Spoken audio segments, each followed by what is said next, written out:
네, 이 시간 사도신경으로 신앙 고백하시겠습니다. 나는 전능하신 아버지 하나님 천지의 창조주를 믿습니다. 나는 그의 유일하신 아들 우리 주 예수 그리스도를 믿습니다.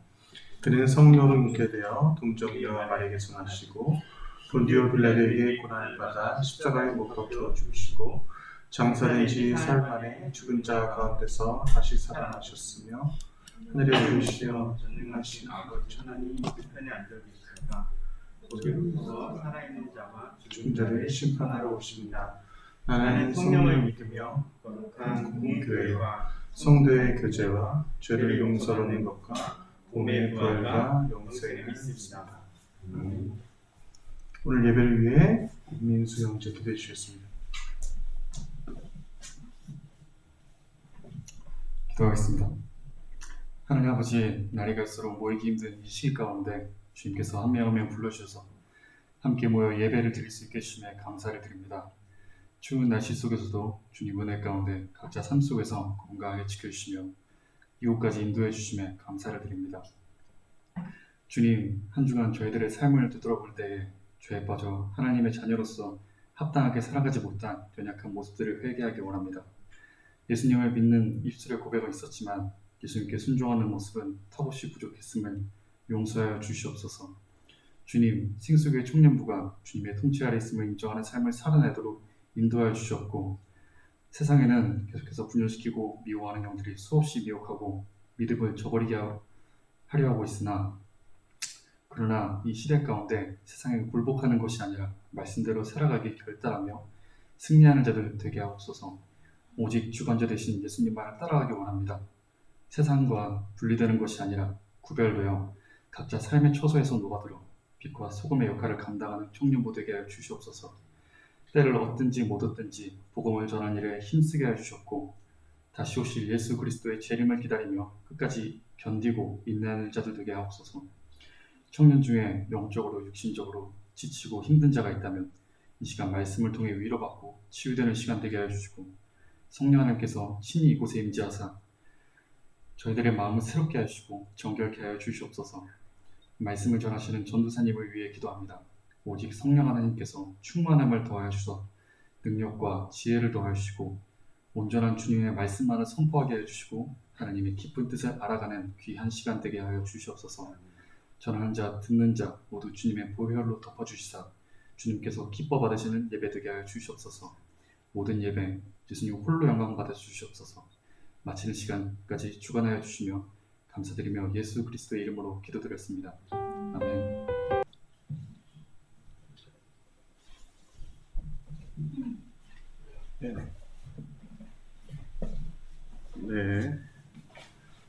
네, 감사합니다.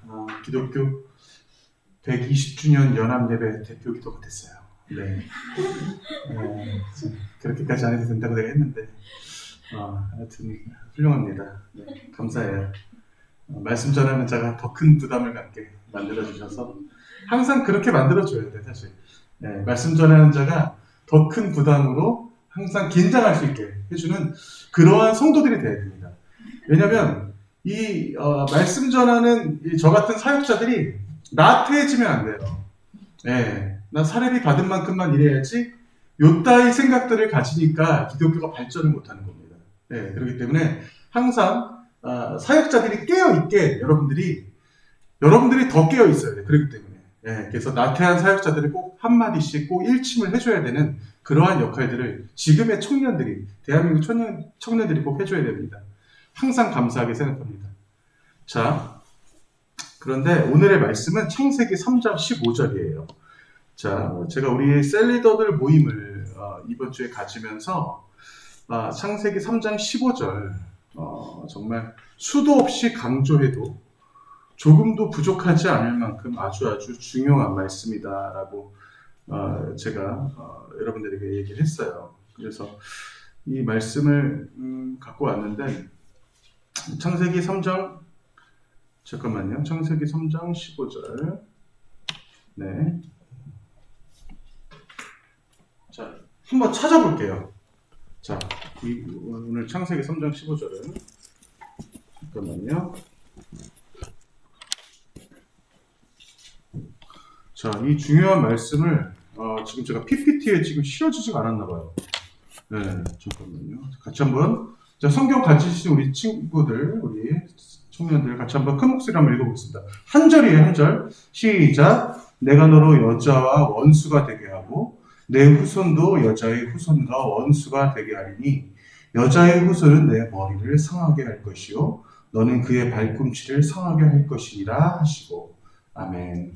자, 이 말씀이 왜 중요하냐면 여러분 아마 저는 그렇게 생각해요. 저와 동일한 생각을 가지신 많은 이제 신학자들도 있으시겠지만 이 3장 15절 말씀은 아마 창세기 전체의 말씀 중에 가장 중요한 말씀으로 아마 거의 꼽힐 수 있습니다. 그 이유에 대해서는 제가 이번 주와 다음 주에 걸쳐져서 계속 말씀을 드릴 거예요. 오늘의 제 말씀 주제가 아담과 안식이라고 잡았는데 원래는 오늘 제 말씀의 주제가 아담과 아담이었어요.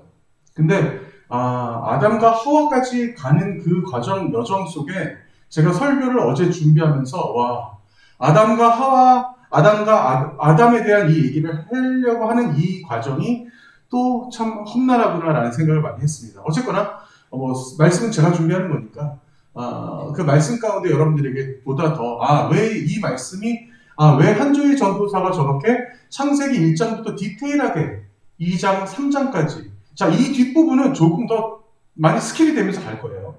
자, 그런데 이 부분까지 왜 이렇게 디테일하게 하는지는 여러분들이 같이 말씀을 통해서 알게 될 겁니다. 미국의 이스트베이 흑백교회 함께 예배드려라는 이 기사가 있었어요. 자, 이 기사가 사실 뭐 별다른 내용은 없어요. 근데 흑백교회 함께 예배드려. 자, 벌써 이 기사 자체가 저는 참 독특해서 제가 가져온 거예요. 자, 흑인과 백인과 같이 예배드리는 게 뉴스에 날 일인가요? 그게 참 아이러니하지 않아요? 그죠?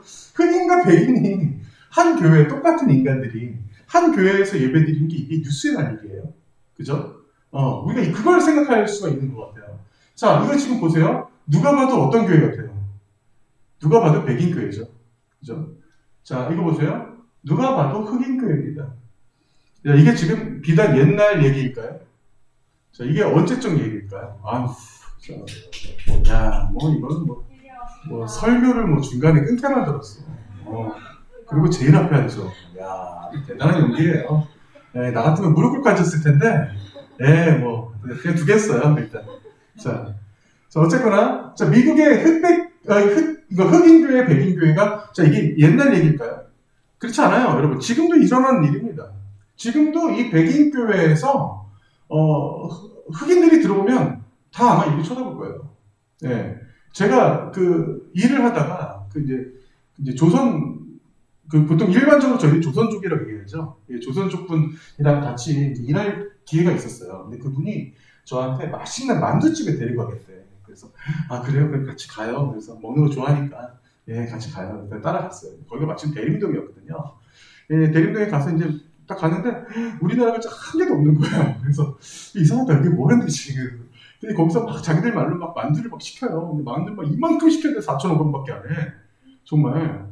둘이 거의 셋이 먹어도 될 만한, 정말 이만큼을 시켰는데 4,500원밖에 안 하는 거예요. 그래서 거기서, 정말 맛있네요. 그래서 막 양념장도 전혀 내가 먹어보지 못한 맛이었어요. 진짜 맛있네요. 그래서 그러면 한참 떠들고 있는데, 점심시간이라 그 안에 꽉 찬 사람들이 날 이렇게 쳐다보는 거예요. 전부 다. 왜 날 쳐다봤을까?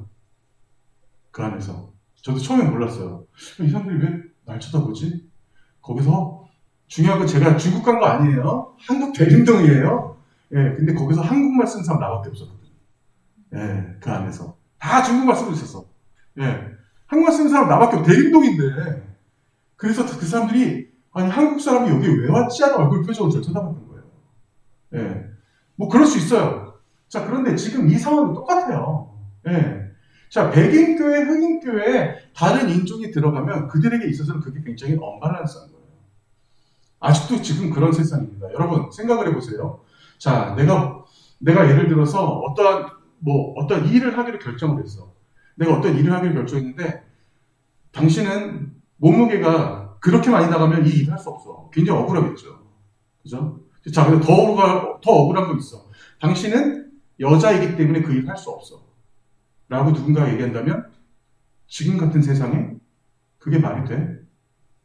이게 지금 우리나라뿐만이 아니라 전 세계적으로도 아직도 해결이 안 된 어떠한 그러한 문화들 가운데 우리는 살고 있습니다. 과연 이 문화는 누가 만들었을까?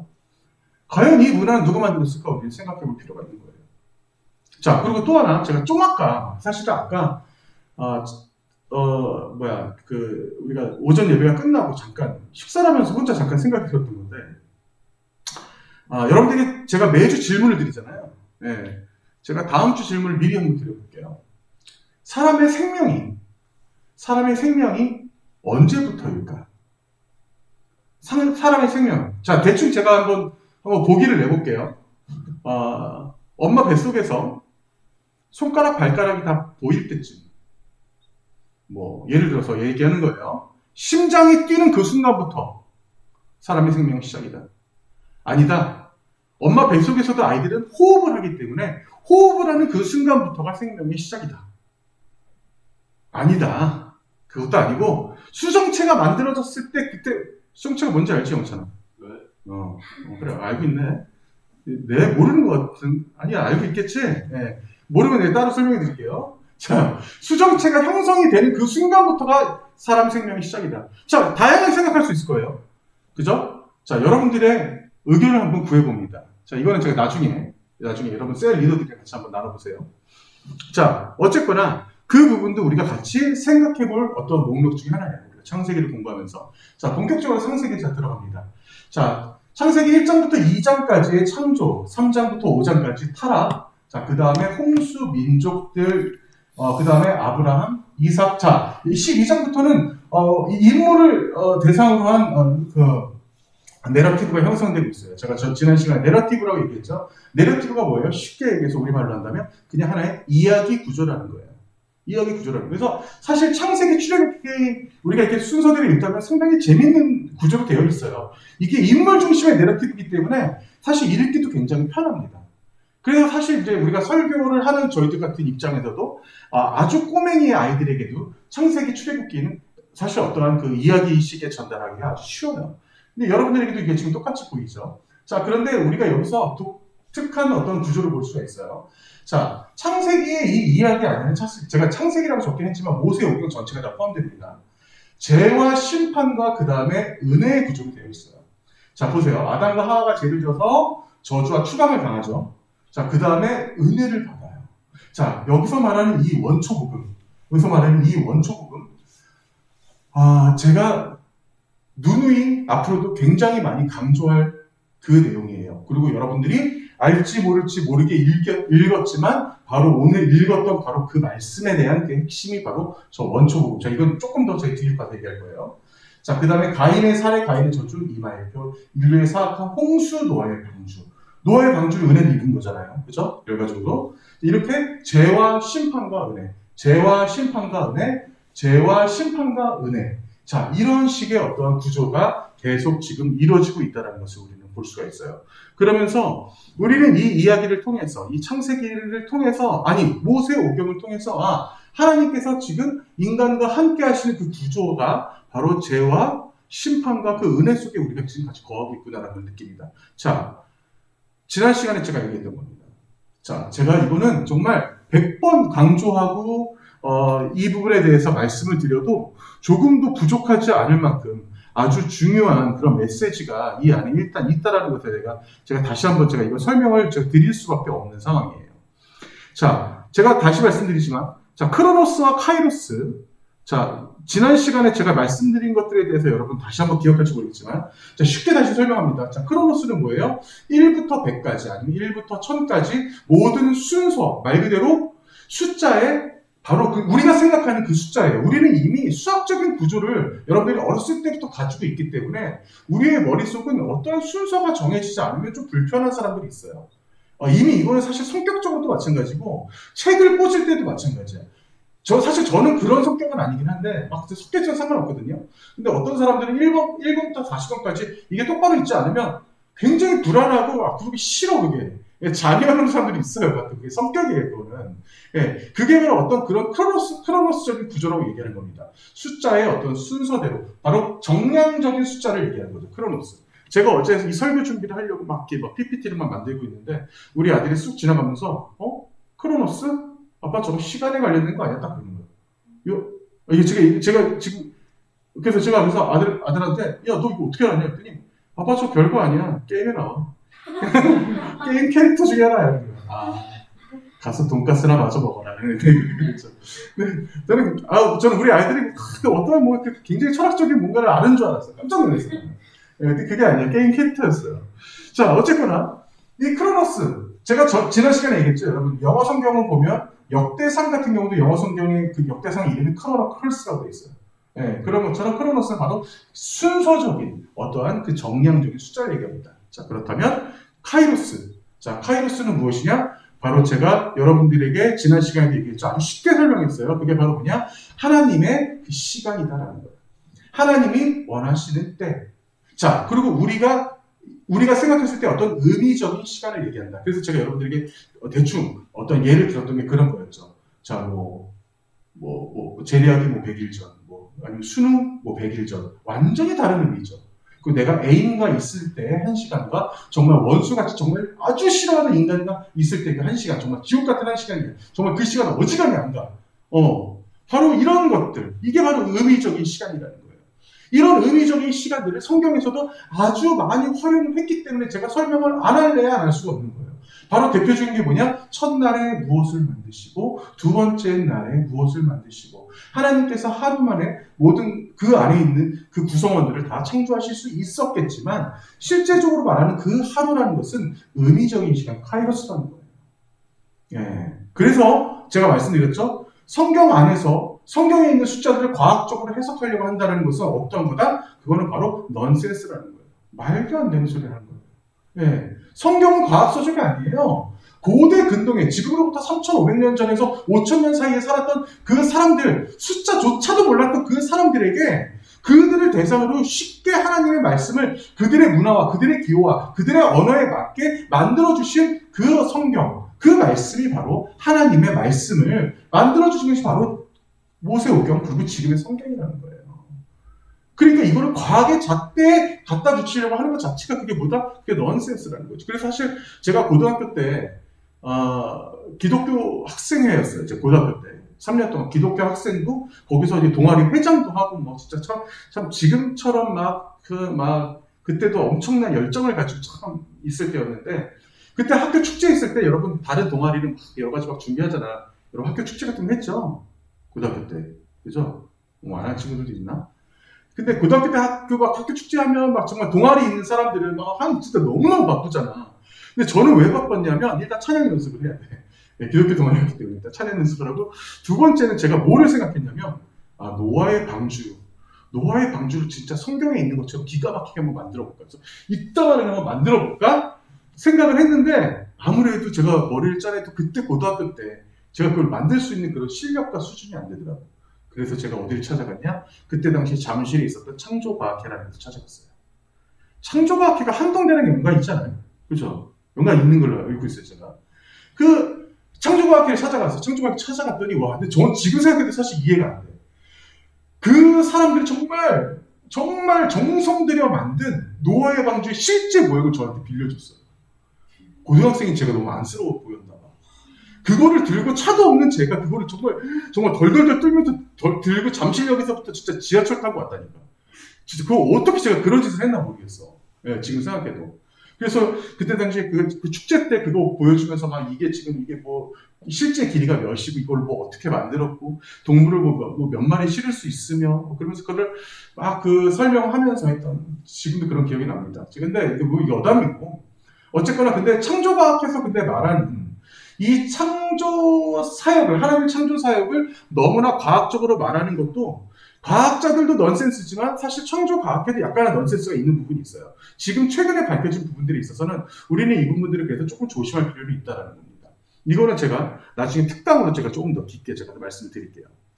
자, 그래서 마태복음 1장 8절을 보면요, 여러분. 아사는 여호수아를 낳고 여호사밧은 요람을 낳고 요람은 우시아를 낳고 누구를 낳고 이런 장면이 등장해요. 자, 마태복음 1장을 우리가 펴보면 누군가를 낳고 계속 등장합니다. 자, 그런데 여러분 성경은 1.1에도 틀리지 않다고 얘기를 했어요. 자, 그런데 틀려요. 틀립니다. 자, 이게 어떻게 틀리나 볼게요. 자, 실제 역사의 족보에는 여러분, 요람이 아하시아를 낳고, 아하시아가 아달랴, 요아스, 아마샤, 그 다음에 아사랴, 우시아라는 사람을 낳게 돼요.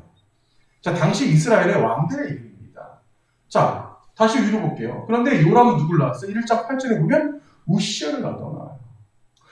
자, 예수 그리스도의 족보 안에 마태복음에 다 생략돼버리고 이 4명이 어디 갔어 다? 4명이 없어져 버렸어. 족보상으로 없어져 버린 거예요. 네. 그 성경이 이게 지금 틀린 거란 말이야. 왜 성경의 마태복음에서 이걸 틀리게 말했을까? 이걸 왜 틀리게 말했을까? 자, 여러분 보세요. 조금 더 제 디테일하게 보여드립니다. 자, 이건 지금 마태복음에서 볼 수 있는 족보예요. 아브라함부터 다윗까지 14대. 자, 그 다음에 다윗부터 바벨론까지 14대. 자, 그리고 바벨론에 입어할 때부터 그리스도까지, 예수 그리스도까지 총 14대. 자, 14대, 14대, 14대로 이어져서 아브라함부터 그리스도까지 쭉 이어집니다. 자, 여기서 어떤 의미가 있어요? 사실 14라는 숫자의 의미가 있는 거예요. 여러분, 7이라는 숫자, 여러분 우리가 일반적으로 7이라는 숫자를 뭐라고 얘기하죠? 그냥 그렇게 얘기하는 거 있잖아요. 그죠? 행운의 7 이렇게 얘기하잖아요. 근데 성경적으로도 사실 7이라는 숫자가 굉장히 긍정적으로 쓰이는 숫자 중에 하나예요. 성경에서 여러분, 지금부터 우리가 기억해야 될 게 뭐냐면, 성경에서 어떠한 표식하는, 성경에서 말하는 어떠한 그런 상징적인 숫자들이 있습니다. 자, 오늘 우리 담임 목사님께서도 말씀하셨던 12회 동안 알았던 혈루증 여인. 근데 그 혈루증 여인을 고치기 위해서 예수님이 가셨던 게 아니에요. 고치기 위해 가셨던 게 아니라 예수님은 다른 아이를, 이미 다 죽어가는 그 아이를 고치기 위해서 갔는데 그 여자아이가 12살이에요. 12살짜리 여자아이를 만나러 갔는데 12년 동안 혈루증을 앓았던 여인을 만났어. 근데 그 뒤에 12사도가 따르고 있어. 이게 우연일까? 성경에서 말한 게 이게 우연일까요? 자, 이건 뭘 얘기하냐면 12라는 숫자는 완전한 숫자를 얘기하는 거예요. 성경 안에서 완전한 숫자를 얘기해요. 그래서 여러분 12지파라고 얘기하잖아요. 자, 성경 안에서 13이라는 숫자도 의미가 있습니다. 13이라는 숫자가 왜 의미가 있냐면 12사도와 플러스 1 예수님. 그래서 13일. 예. 이 13이라는 숫자도 그래서 성경 안에서 의미가 있어요. 그러니까 의미가 있는 숫자들이 몇 개가 있어요. 근데 그 중에 7이라는 숫자와 12라는 숫자는 완전 숫자라고 보통 일반적으로 얘기를 해요. 그래서 그 12해 동안 알았던 그 야이로의 딸을 고치러 가는 그 순간 그 12회라는 것은 이미 이 여자아이는 12살이라는 것은 이 여자가 12살이라는 이미 죽기 직전이라는 얘기예요. 아주 꽉 찼다는 얘기죠. 그리고 12회 동안, 그러니까 12년 동안 혈루증을 앓은 여인도 만났던 것도 이 여인도 어떤 상황이냐? 이미 참을 만큼 참았어.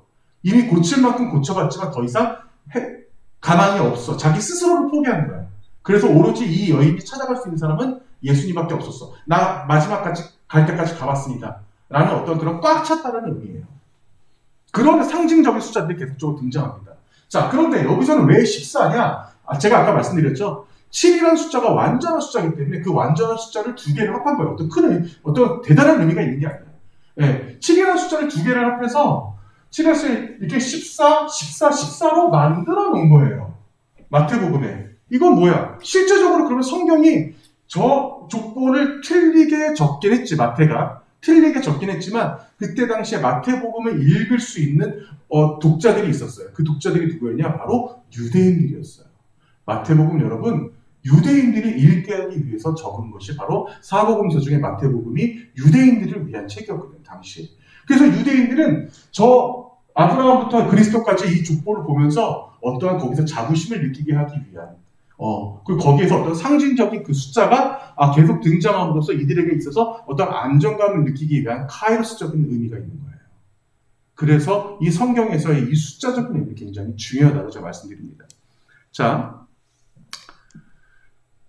이렇게 해서 제가 여러분들에게 카이로스적인 어떠한 이런 의미에 대해서 크로노스적인 의미 이런 것에 대해서 계속 여러분들 설명을 앞으로도 계속 드릴 겁니다. 이 숫자들을 어떠한 앞으로도 이제 등장한 성경에서 또 이제 예를 들어서 이런 거야. 3, 3, 7. 뭐 3과 7 이 숫자들이 어떻게 계속 반복이 된다거나 이런 것들에 대해서 제가 여러분들에게 계속 짚어드리면서 얘기할 겁니다. 조금 어렵게 느껴질 수 있지만 그냥 여기서 잊어버리셔도 가능해요. 왜냐? 앞으로도 계속 나오기 때문에 그 부분에 있어서는 제가 또 강조하면서 말씀을 드릴게요. 그래서 성경에서의 그래서 이 카이로스적이라는 것은 이것은 하나님의 때를 의미하는구나. 그래서 여러분들 제가 이 말씀을 준비하면서 또 어떤 생각이 드냐면 우리가 기도라는 것을 생각해야 할 필요가 있다라는 것을 생각이 들더라고요. 갑자기 제가 카이로스를 얘기하다가 기도를 제가 왜 얘기하냐? 자, 우리는요. 우리 인생의 계획을 잡아요. 이것도 역시 크로노스적이에요. 자, 조금 더 구체적으로 들어가면 예를 들어서 내가 20살 때 대학에 갔어. 자, 그리고 기도를 합니다. 하나님, 제가 25살 때쯤에 졸업할 때쯤에는 반드시 좋은 직장 얻게 해주세요. 하나님, 제가 30살쯤 됐을 때쯤에는 못해도 연봉 5천원 갖게 해주세요. 하나님, 제가 40살 정도 됐을 때에는 못해도 집 한 채와 BMW 5시리즈 정도 갖게 해주세요. 예, 어때요? 자기 스스로의 계획이 아주 잘 짜여져 있죠. 예, 잘 짜여져 있어서 내 계획을 어떻게 해요? 하나님한테 자꾸 쑤셔 넣는 거야. 하나님, 제 계획 아시죠? 예, 들어주셔야죠. 예, 제가 교회 몇 년 다녔는데, 예, 저 11조도 한 번도 빼먹은 적 없어요. 하나님 아시잖아요. 내 계획을 어떻게 해요? 크로노스적인 내 계획을 하나님한테 끼워 넣는 거예요. 우리의 계획, 내 계획, 그건 내 계획이야. 자, 우리 기도를 이제는 어떻게 해야 돼요? 하나님, 제 상황이 지금 이렇게 살고 있지만 하나님 의미 안에서, 하나님 계획 안에서 제 인생을 만들어주세요라고 기도를 해야 되는 거예요. 언제까지 크로노스적인 기도를 할 거예요? 언제까지 우리 스스로가 나를 하나님께 하나님을 자꾸 나한테 맞추려고 할 거냐고. 어떤 때가는 하나님이 내 인생에 직접 관여하시면서 내 인생 안에서 직접 일하시기를 간구하는 것이 그게 바로 카이로스적인 신앙과 믿음인 겁니다. 예. 이게 그래서 제가 크로노스와 카이로스를 계속 반복해서 말씀드리는 이유가 뭐냐면 이게 단지 성경을 알기 위함이 아니라 바로 이게 내 신앙이 돼야 되는 거예요. 하나님이 원하시는 그때가 있으셨군요. 하나님이 진정 살아계시면서 제 기도를 하나님께서 들어주셨군요. 자, 여기서 제가 하나 중요한 말씀 하나 드릴게요. 이것도 어젯밤에 사실 생각났던 건데, 하나님은 우리의 모든 기도를 들어주십니다. 자, 믿으세요? 자, 다시 한번 말씀드려요. 하나님은 우리의 모든 기도, 정말 내 숨소리도 기억하고 계시는 그런 하나님이에요. 하나님은 우리의 모든 기도를 들어주십니다. 믿으세요? 믿으시죠? 자, 그런데 하나만 제가 더 얘기할게요. 하나님은 우리의 모든 기도를 다 들어주시지만 들어두시기도 하세요. 굉장히 중요한 거예요, 여러분. 내 입장에서 봤을 때는 하나님은 우리의 모든 기도를 다 들어주시죠. 다 들어주시지만 들어두시기도 한다는 거예요. 영찬아 걱정하지 마. 때가 되면 내가 너를 위해서 일해줄게. 너가 지금 급하게 운전면허를 따고 지금 너가 급하게 너의 인생을 꾸리고 살고 있지만 그 어떠한 상황에서도 내가 너를 놓지 않을게 라고 하는 하나님의 음성이 반드시 있을 거예요. 하나님의 일하심이 있을 겁니다. 하나님의 사역하심이 있어서 여러분들은 속속들이 너무나 잘 알고 계시기 때문에 내가 너희들에게 잘 맞는 그 타이밍에 내가 나타나서 걱정하지 마. 내가 너 지켜, 내가 너와 함께 해줄게 라고 하는 그런 하나님의 하나님의 그 의미하심이 있는 거예요. 카이로스적인 그 의미. 여러분, 제가 38살 때 처음 사역했어요. 일반 사역자들에 비해서는 10년이 늦은 시간입니다. 네. 26살 때 대학 졸업했어요. 근데 10년이 넘은 38살에 제가 사역을 처음 시작했어요. 저는 사역자 못 될 줄 알았어요. 저는 하나님의 일 못하는 사람인 줄 알았어요. 하나님이 저를 선택하지 않았다고 생각했어요. 진짜. 근데 말도 안 되는 어떠한 상황이 벌어져서 어떠한 정말 작고 어려운 교회에 제가 거의 그때는 거의 사례도 없이 그 교회에 들어가서 사역자로 일하게 됐는데 거기서 너무 큰 은혜를 받은 거야. 정말로. 거기서 거의 겨우 한두 달 일했었나? 그 자리에서 저는 하나님과의 이 1대1 관계에 있어서 하나님, 저 그냥 죽을 때까지 주님의 일 하다 죽겠습니다.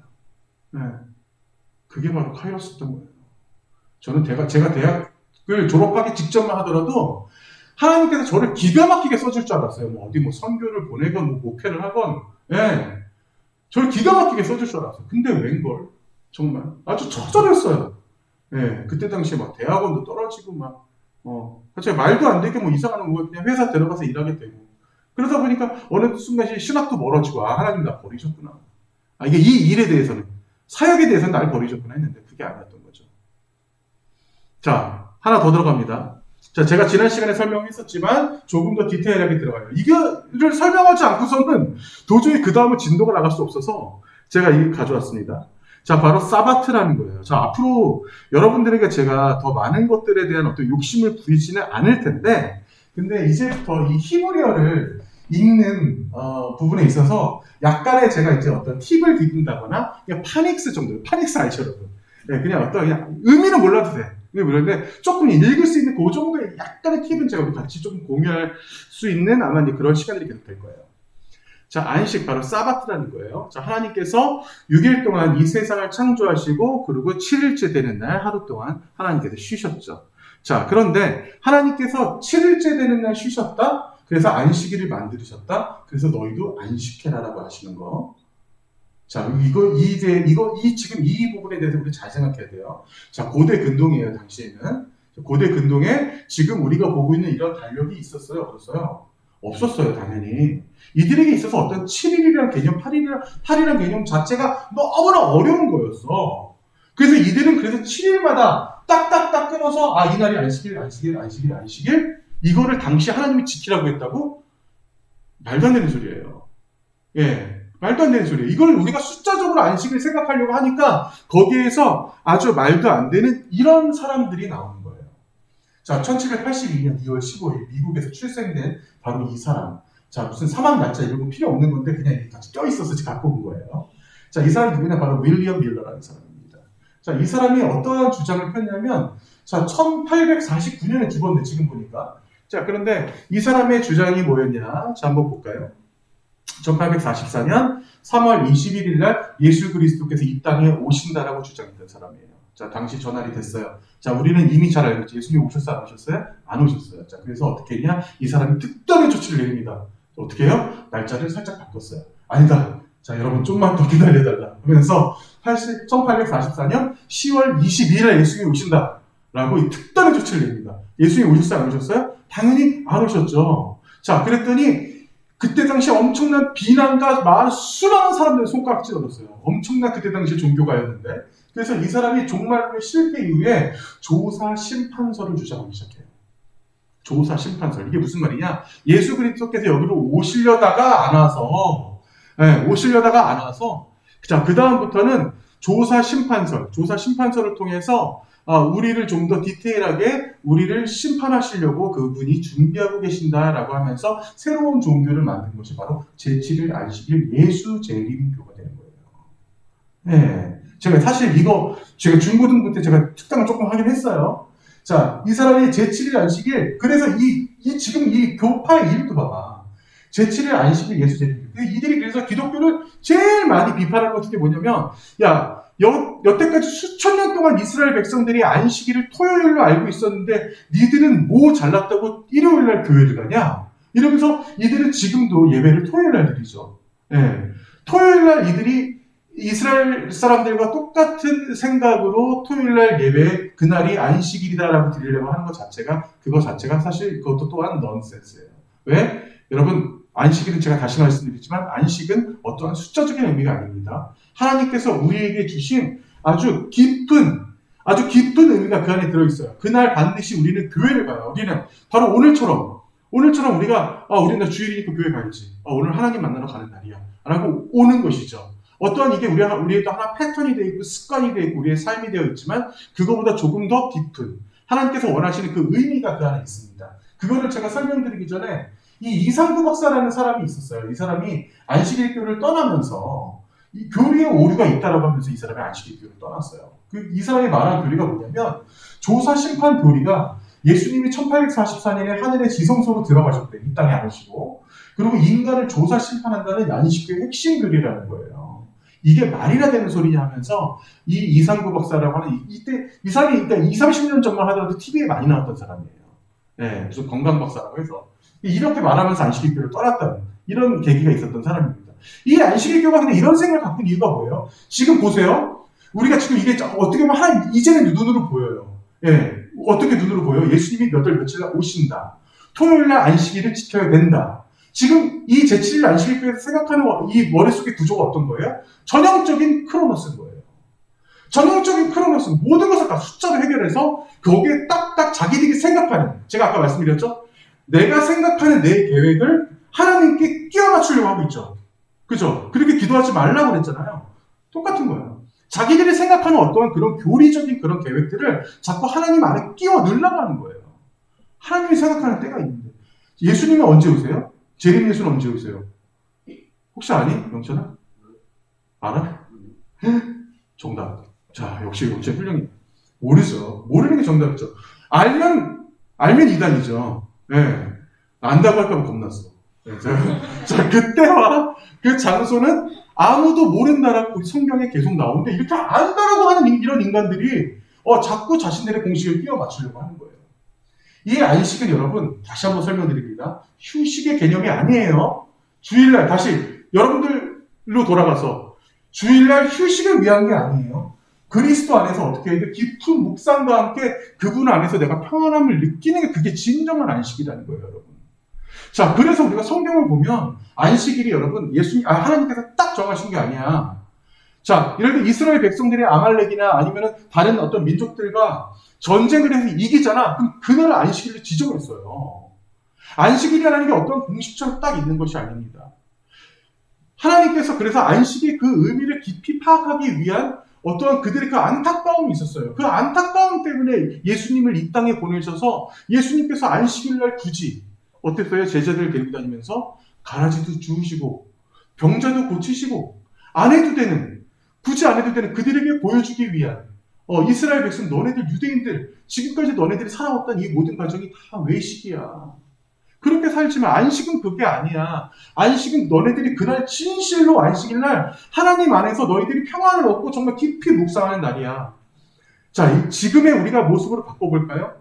우리가 교회를 안 나와. 내가 주일날 2주를 빠졌어. 그거 어때 마음 불편하죠? 그거 빠져서 불편한 거예요? 주님을 못 만나서 불편한 거예요?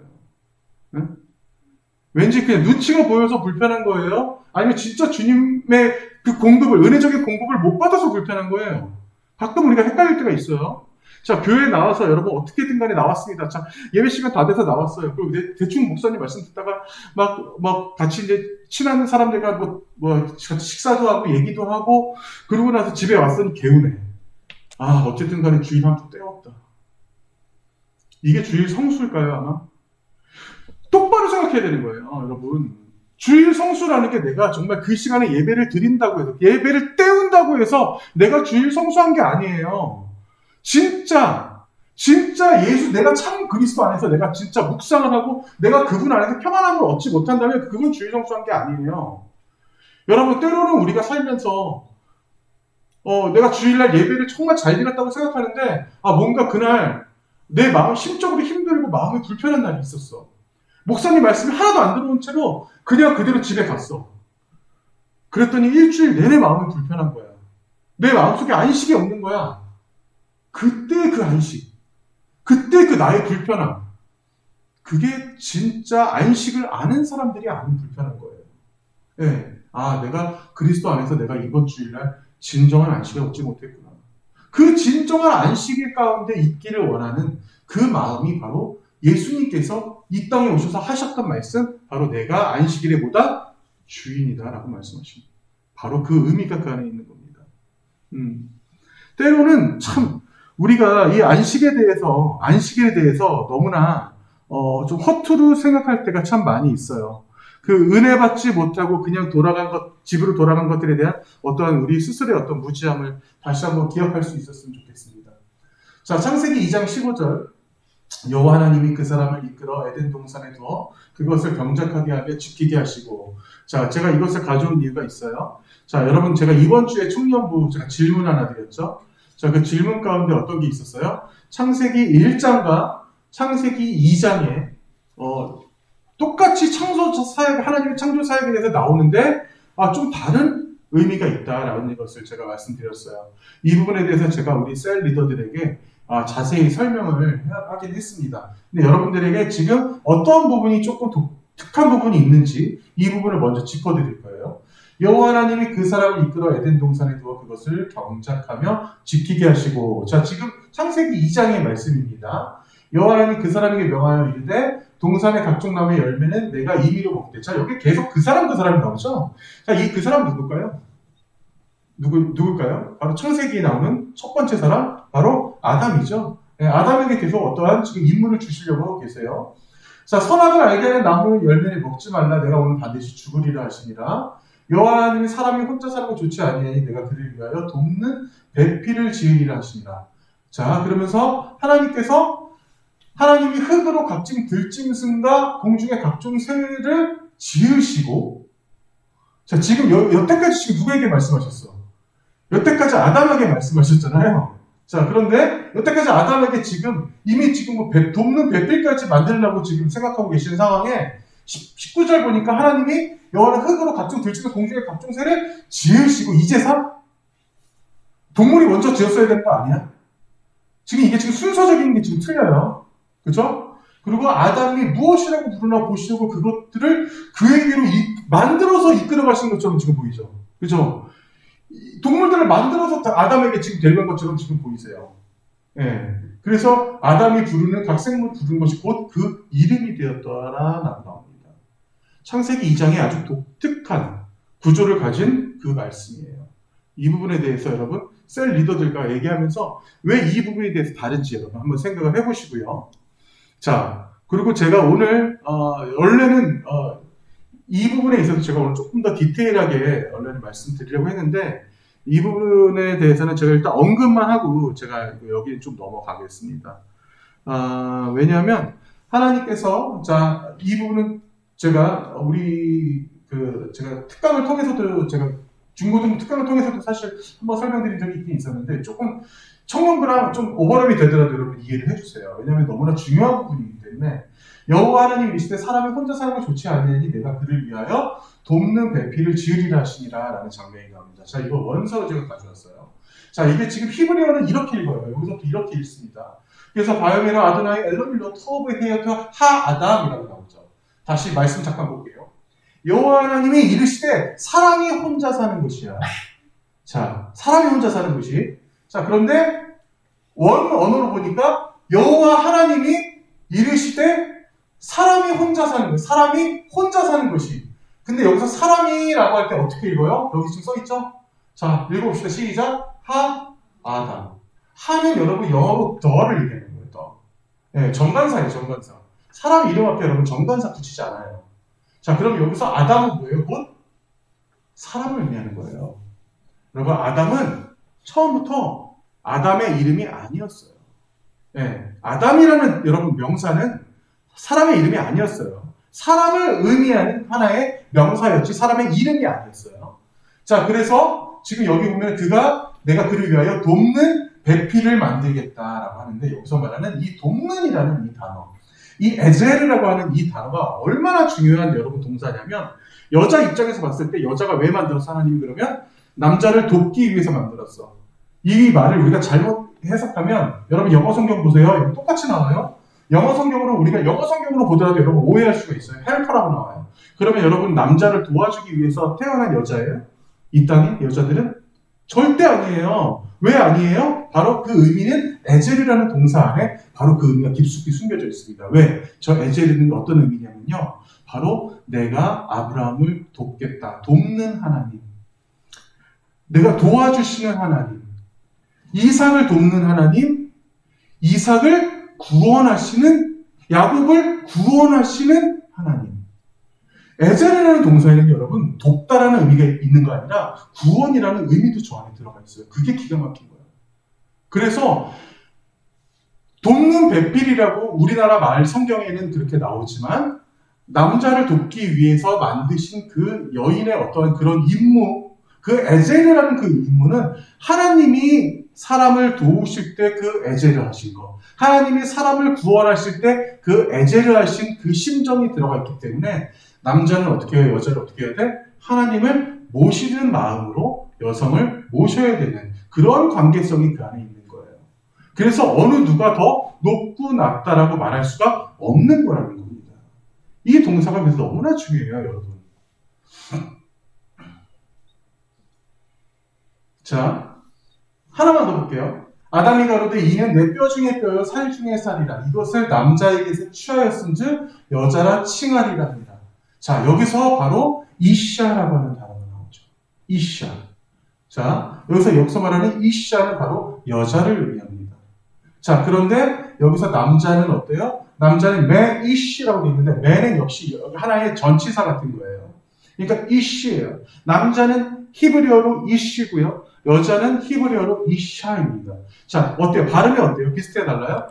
상당히 비슷하죠? 자, 이것은 무슨 말이냐? 바로 여성은 남성에게서 나왔다. 원래 그들은 뭐였다? 그러면 원래 그들은 뭐였다? 그들은 한 몸이었다라는 것을 의미하는 겁니다. 그래서 내 뼈 중에 뼈요, 살 중에 살이라 이것을 남자에게서 취하였은즉 여자라 칭한다라고 하는 지금 이 내용이 여러분 이게 지금 얼마나 중요하냐면 우리가 그러니까 원래는 한 몸이었다는 것을 말하면서 어떤 그 신학자분이 그런 얘기를 하더라고요. 내 이웃을 사랑하라는 말은 어떤 의미냐면 내가 정말 사랑하는 나의 배우자가 내 앞에 있다고 우리가 한번 생각을 해봅시다. 내가 이씨고 너가 이샤야. 내가 이씨고 너가 이샤일 때 너가 나를 비난하면 내가 너를 비난하면 내가 나를 비난하는 것과 똑같은 거야. 너가 나를 비난하면 너가 너를 비난하는 것과 똑같은 거야. 왜? 우리는 원래 한 몸이었기 때문에. 이런 의미가 들어가 있기 때문에 여러분 이씨와 이샤 바로 이 남성과 여성 자체가 바로 하나님 안에서 정말 하나님의 형상대로 지어진 아주 소중하고 동등한 그 위치에 있는 그 창조물이라는 것에 대해서 창세기에서 깊이 설명합니다. 제가 이 부분에 있어서 아담의 이름과 그리고 하와의 관계 그리고 남성과 여성의 관계에 대해서 제가 다음 시간에 조금 더 디테일하게 여러분들에게 설명하는 시간을 갖겠어요. 그리고 하와도 역시 이제 제가 아까 말씀드렸지만 아담은 원래 사람이라는 의미였어요. 그러면 여러분 아담이라는 이 단어 자체가 사람이라는 의미라면 하와 뭐예요? 하와도 역시 아담이에요. 예. 아담도 우리가 아담이라고 부르지만 하와도 역시 아담인 겁니다. 같은 동등하게 하나님의 형상대로 만들어진 그런 존재라는 것에 대해서 우리가 그 의미를 알고 하나님께서 그럼 우리 인간에게 어떠한 의미로 다가오셨는지 이들에게 생명나무를 왜 주셨고 선악과는 왜 주셨는지 여러분 사실 생명나무 선악과 아예 없었으면 얼마나 편했어. 우리 한번 상상을 한번 해봐요. 에덴 동산에 생명나무 선악과 아예 없어요. 그냥 너희들 뭘 알아. 너희들 여기서 열심히 살아라 하면 얼마나 좋았어. 굳이 거기에다가 생명나무와 선악과를 주신 이유가 뭘까? 다음 주 질문입니다. 네, 다음 주 질문 과제예요. 자, 여러분들 한번 생각해 보시고 우리가 진정 이 안에서의 하나님께서 우리 이 땅에 이 인간들에게 어떠한 그 의미로 다가오시는지에 대한 그 기쁨에 대해서 우리가 다시 한번 알아보는 시간들 갖겠습니다. 자, 다시 말씀드리지만 이번 주 질문은 1장과 2장 반복적이면서도 다른 내용을 가지고 있습니다. 어떤 부분이 다른지. 그리고 하나님께서 창조하신 인간은 두 종류, 남자와 여자인데 아직도 우리가 사회에 만연한 가부장제도나 이런 것들이 다 어떻게 생각하는지 여러분들이 조금 같이 오늘 함께 나눠보면서 이것에 대한 정리는 제가 다음 주에 더 이어서 해야 될 것 같아요.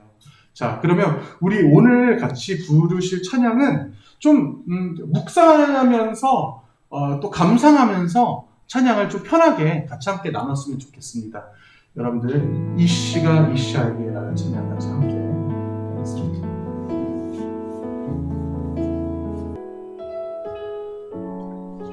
네, 우리가 이 찬양의 가사를 통해서 느끼지만 여러분들 진정한 이샤와 이씨를 꼭 만날 수 있기를 소원하면서 또 여러분들이 그들의 진정한 하나가 될 수 있는 그들의 진정한 반쪽이 될 수 있는 여러분들 스스로가 내가 스스로 진정한 이씨가 되고 내가 스스로 진정한 이샤가 될 수 있는 어디서? 주님 안에서 그러한 하나님의 완벽한 창조자들이 그 피조물들이 될 수 있기를 소원합니다.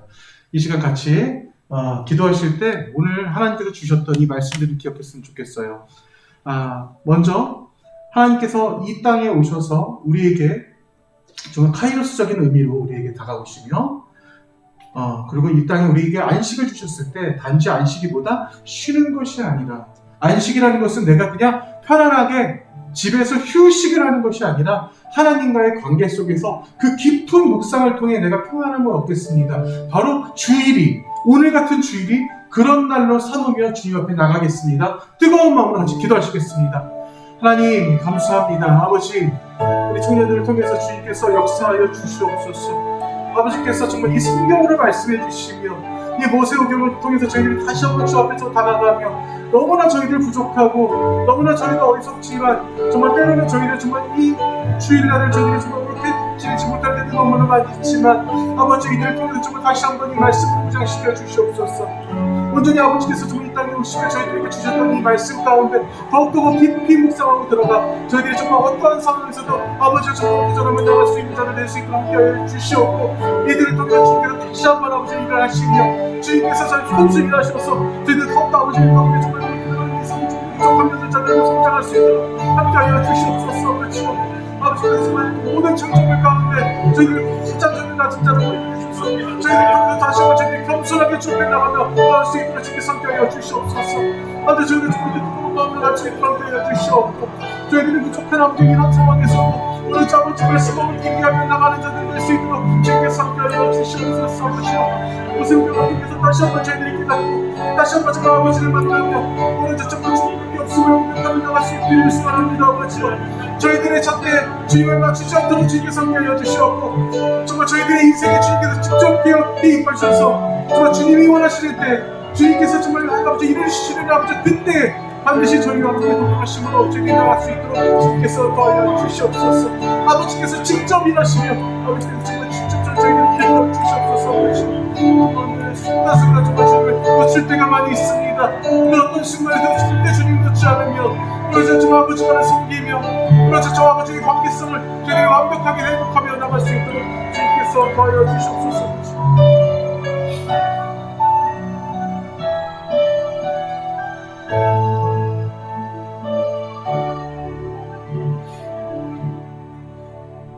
하나님 감사합니다. 저희들이 때로는 저희들이 기준에 저희들이 생각하는 저희들 마음속에 있는 그 잣대를 주님 앞에 들이밀어 맞춰야 될 때가 있습니다. 그러한 부족함으로 저희들이 주님을 대할 때가 많이 있었습니다.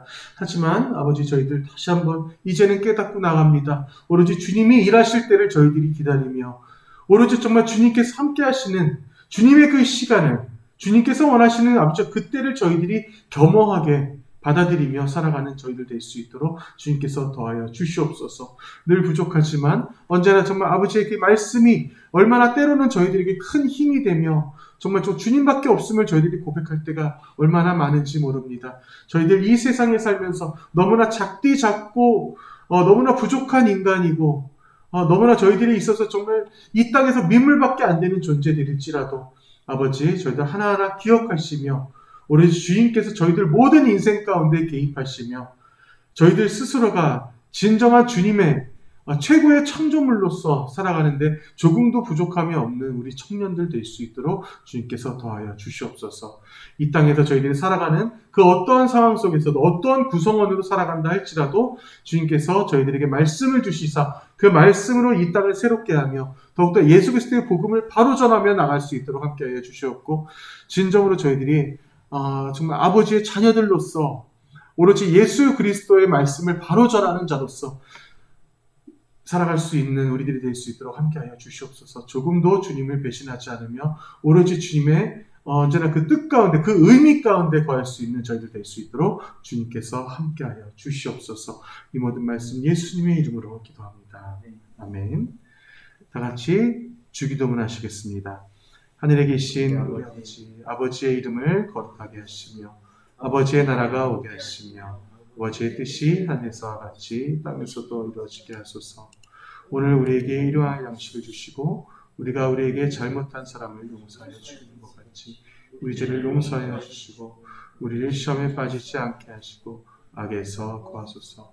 나라와 권능과 영광이 영원히 아버지의 것입니다. 아멘.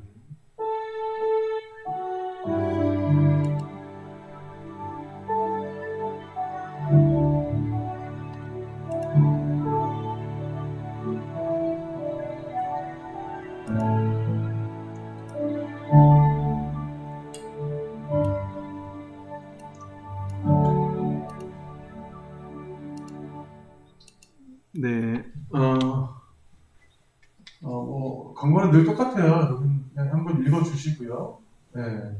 여기 지금 개편된 셀 통해서 우리 그 셀 리더들을 통해서 조금 더 자세한 얘기들을 좀 더 많이 나눠주시고 같이 말씀도 나누고 그리고 이제 제가 여러분들에게 드렸던 그 설교 말씀을 통해서 질문을 드렸던 내용들도 같이 함께 나눠주셔서 우리가 이 세상을 살아가면서의 어떤 여러분들이 그 세계관, 여러분들의 어떤 그런 성경적인 마인드가 다시 한번 조금 더 좀 주님 안에서 구축될 수 있기를 소원합니다.